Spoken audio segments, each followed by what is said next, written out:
Good morning. I am Kevin Price talking to you about you and your business. And as always, I have so much to talk about. First of all, I want to get my producer on, the one and only Sigmund Kramer, producer extraordinaire, occasionally nice guy. How are you, Sigmund? Occasionally nice. How are you? Good. Hey, what is this, my second or third live show for this year? Yeah, live and in person, maybe your first. Yeah, I think I've done one before. I mean, this has been crazy.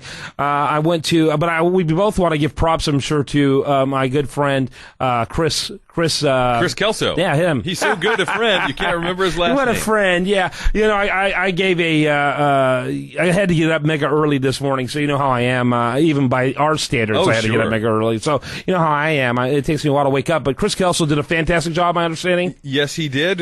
He showed up, and he talked on the microphone, and he interviewed the guests, and it went well. Yeah, he's awesome at that. Yeah. And so anyway, I'm glad to be back in the saddle. I failed to mention this yesterday. I had the opportunity to speak over at the Houston West Chamber of Commerce on Thursday morning, talking about how they profoundly get the attention of customers. Want to give props at hwcoc.org. Great organization if you're in the Houston area. Also, Tim Aalders, he's on right now. Let's transfer over to him. He's a radio talk show personality from the Utah area. He's been on the show before, as I have on his program.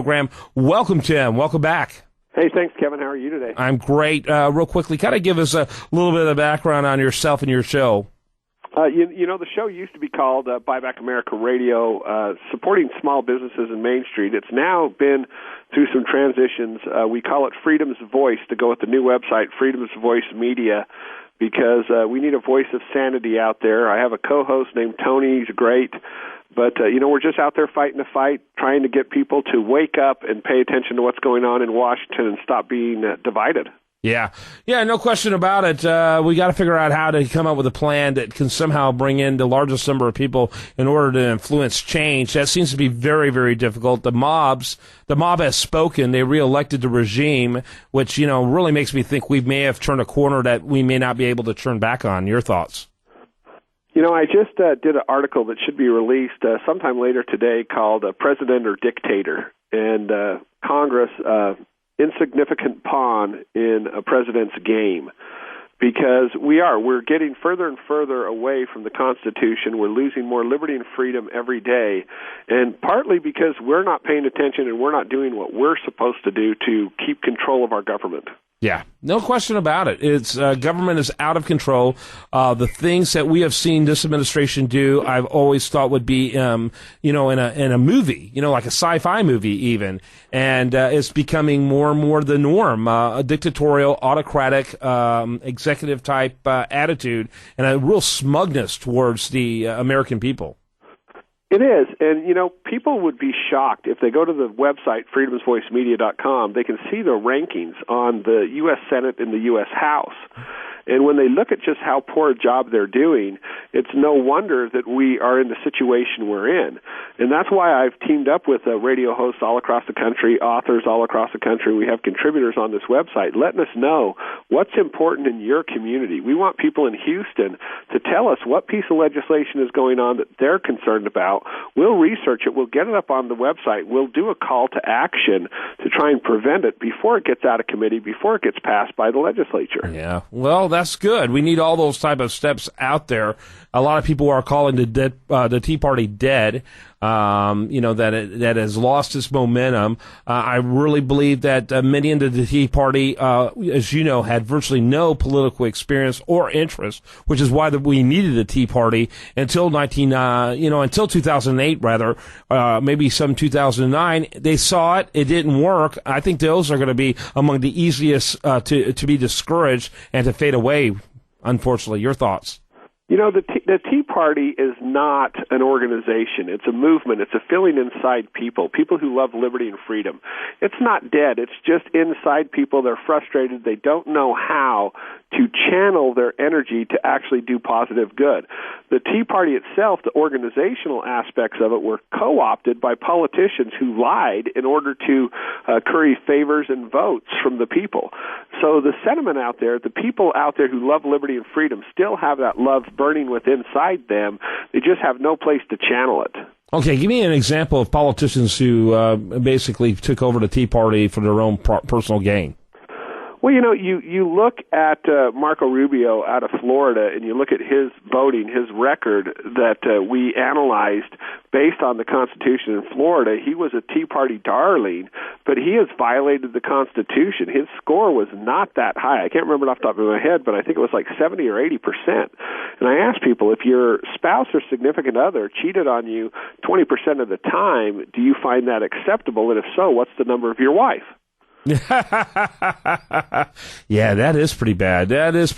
Yeah, he's always been what I think should be an oxymoron, but a big government conservative is what we hear him described as. And, most liberals are big government conservatives because, let's face it, there's nothing much left to conserve when you look at the debt, you look at our financial crisis. We need restoration, not conservatism. Well, and it's true. Spending is one of our biggest issues in this country, and government spends more and they're floating more debt than they even report.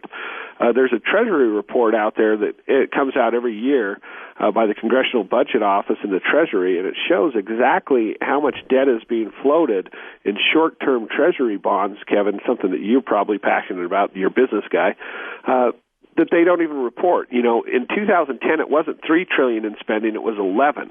But they sold all these short-term bonds that are due at the end of this year with really high interest to cover up that debt, and they just don't let us know. So we're in a worse situation than government even wants us to know, and the information's out there, but people don't know where to go to access it. They don't want to take the time, and that's why we put it on Freedom's Voice Media. Mm-hmm. By the way, what is your website? It's Freedoms, that's plural, with an S, voicemedia.com. Articles from, radio hosts, authors, people who study it, all these... 70%. Yeah, and his rating was 70%, Rubio. So 30% of the time he's doing the wrong thing. Yeah. But yeah, Freedom's... I bet Paul Ryan had a relative... people like us. I bet Paul Ryan had a relatively low score, too. Paul Ryan had a way low score because Paul Ryan didn't vote half the time. He did a lot of no votes. Yeah, he does that to hedge his bets.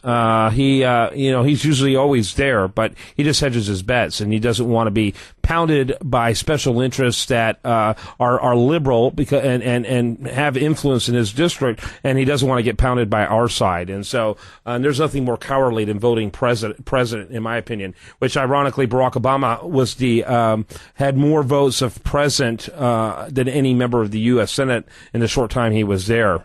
Yeah, we have a little video on the website called Pete the Pandering Pig.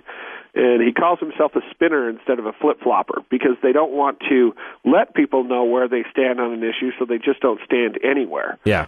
And that's a serious problem also. If they're afraid to vote and do the job we send them back there or to stand up and fight, why do we as supposed conservatives tolerate that type of behavior? And that's why we did the reviews, is because we didn't want to do it and give them a free pass. Everybody else, JBS, the John Birch Society, all these other organizations we saw that rated people just didn't count the votes that they did no vote or present. To me, we penalized them for it because we didn't send them back there not to vote. Yeah, Tim Aalders, he's a media personality, really trying to make a big difference. Give us that website one more time before I let you go. It's freedomsvoicemedia.com. freedomsvoicemedia.com, and thanks for being on. I need to get back on your program. Yeah, Kevin, let's talk. I'd love to have you write some articles, get the people of Houston involved. I'd love somebody there to start reviewing what Texas is doing and let us know when they're doing something good or bad so we can post it up there so when they go to our site. Hey, I got to go. You know what we do? They're going to pull the plug on us. Tim Aalders, thanks so much for being with us. Make sure you do check that out. He's a great guy. I love his show and the work he's doing. When we come back, we're going to have much more for you right here on The Price of Business.